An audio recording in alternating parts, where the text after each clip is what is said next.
So people often ask me, B Tatum, man, what's your red pill moment? And I think that I never had like a red pill moment instantaneously. I think I had more of that. I took the red pill and it took time to digest. And I felt like that a lot of things sort of kind of red pilled me along the way, and different aspects of my life that inevitably led me to really understand that conservative values are literally, not even figuratively, but literally aligned with what I really believe and what I have been believing all this time, and that what I want to see happen in this country moving forward. So it all started from leaving Fort Worth. I think what made the biggest difference, or one of the major differences in my life, was leaving the position that I was in, leaving the environment that I was in, and leaving and going to college.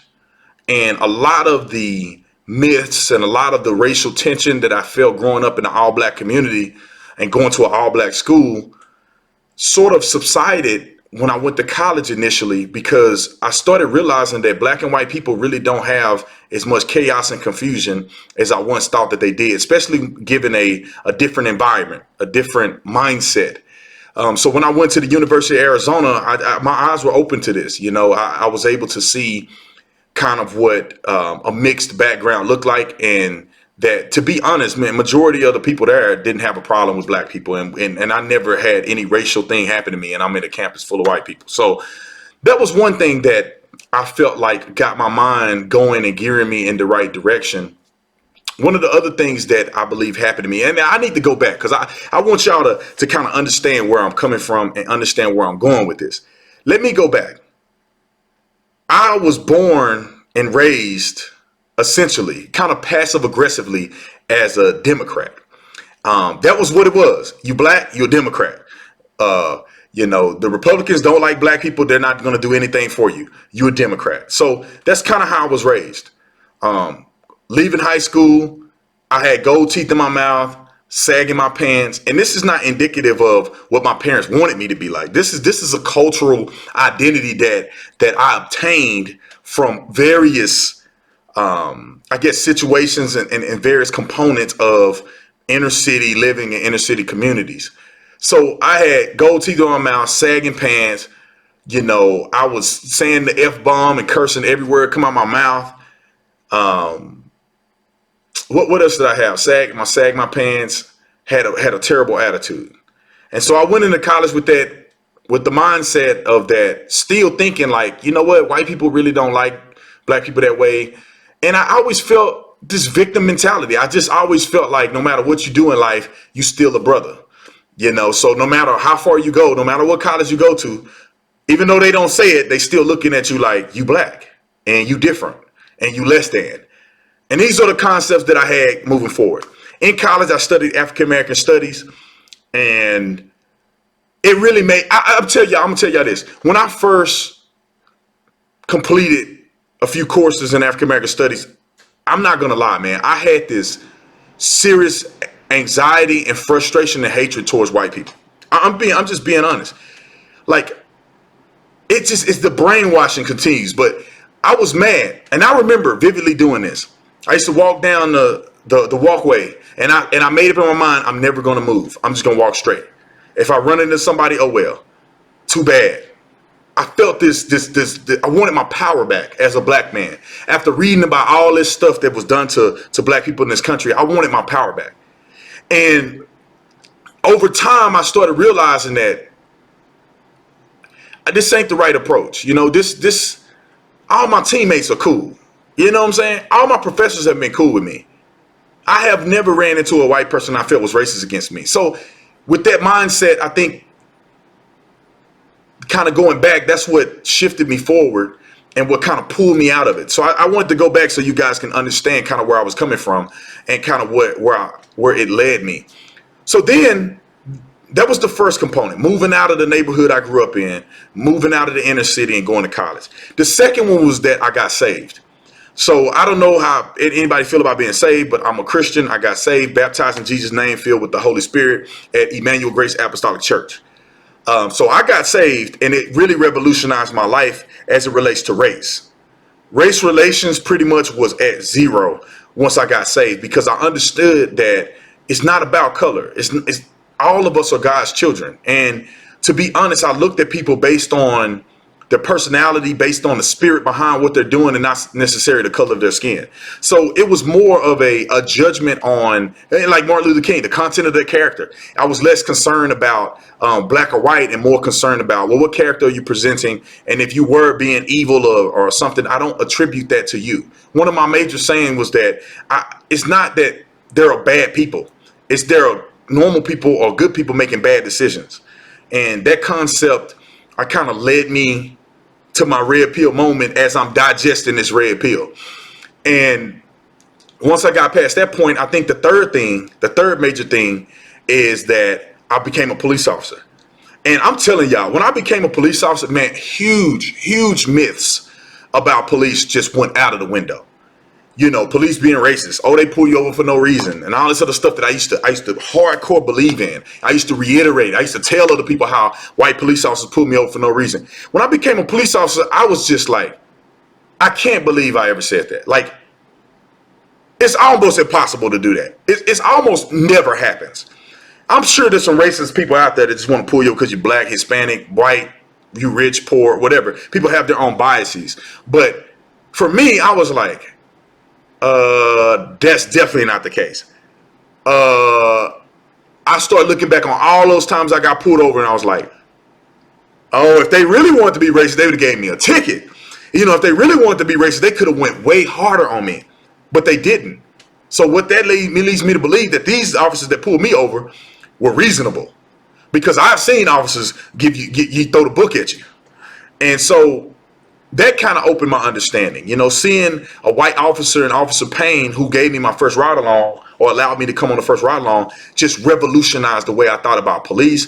And it just broke not only more of the racial barriers, but it also broke the professional barrier, the barrier of thinking that police officers are somehow this external force that is subjecting violence into the black community, or there's some force that don't allow for black identity to be a part of. It was totally false. So those three components happened, and I felt like that the digestive period of the red pill was just getting further and further.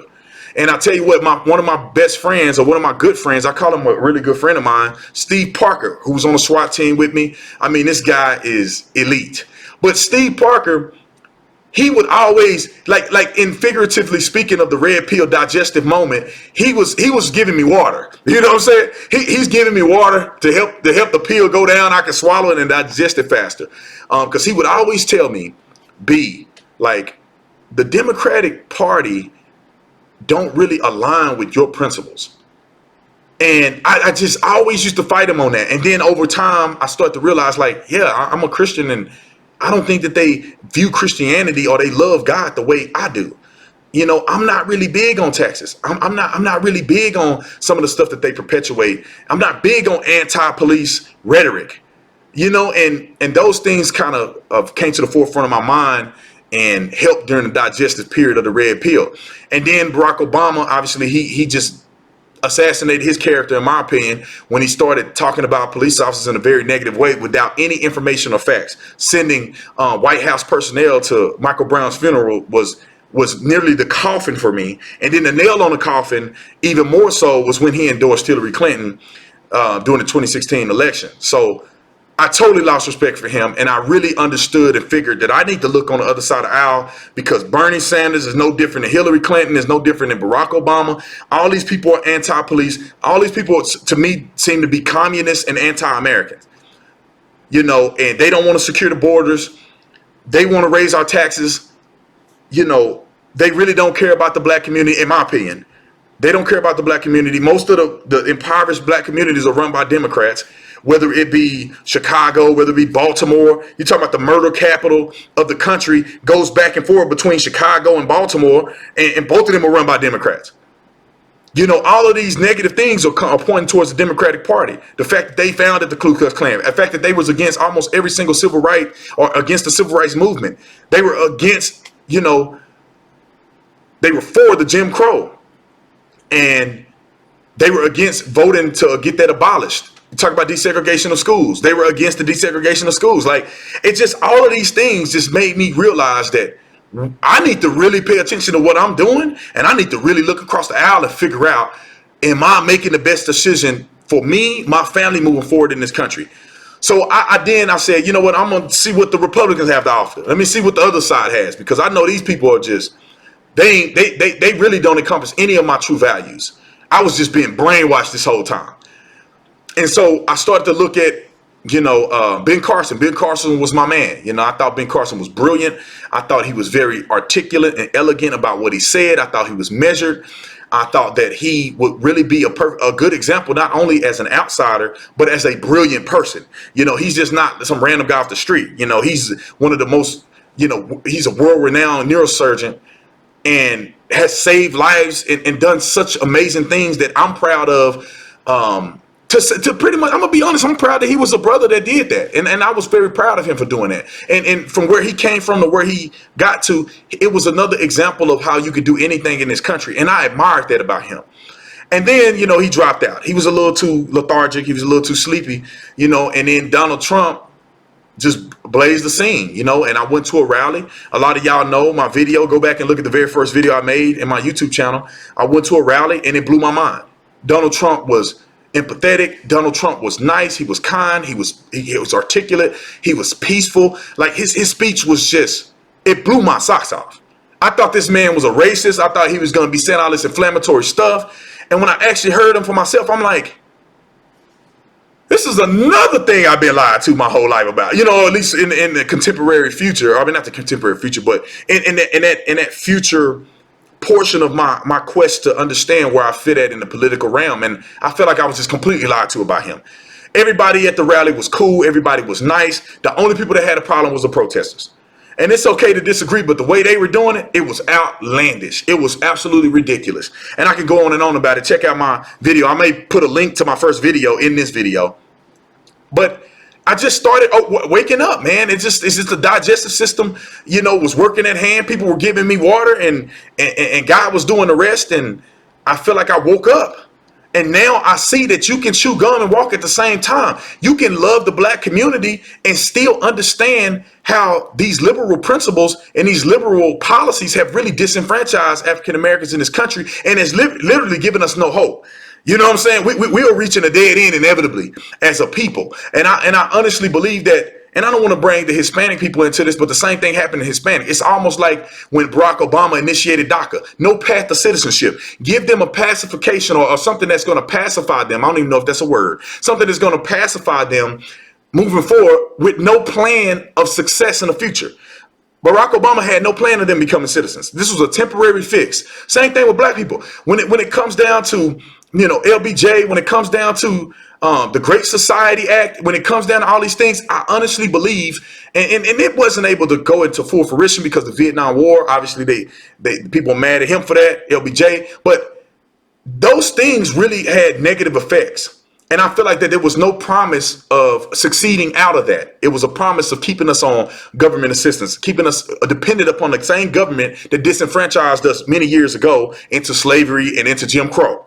And we have just been hooked back into the same government process and system that disenfranchised us. And they're just completely disenfranchising us moving forward. That's like saying that I'm hungry and somebody give you some candy. Yeah, it tastes good, but it's not going to fill your stomach. It's not going to give you proper nutrition. And they know it's not, but it's going to suffice you right now. It's going to be good for your sugar intake, but it has no residual effects positively in your life. Same thing with these government principles from the left. They give you something to make you feel good and pacify the situation, but they literally have no end goal of you eventually getting off of the system and you eventually becoming prosperous as individuals. They need you to stay on it so they can keep getting you to vote for them, to keep you on it, to keep you on it, to keep you on it. So anyway, all of those concepts came to a head. All of those concepts, I guess, was a part of my red pill moment or red pill experience, red pill evolution, whatever you want to call it. So anyway, I think I've said enough. I think you can definitely understand where I'm coming from, kind of get a gist of my red pill moment. If you have any questions or concerns or questions or whatever you want to ask me or say or comments, put it in the description section. Let me know what you feel. Obviously, for those of you who follow me, you already know that YouTube has literally banned me from doing live stream, which was hugely responsible for making this channel spread and everything else. So please, y'all, do me a favor. If you like what I said, even if you don't, make sure you share this video, make sure you like this video, and make sure you support the stream. So anyway, I love you guys. I appreciate y'all. Y'all have a wonderful day.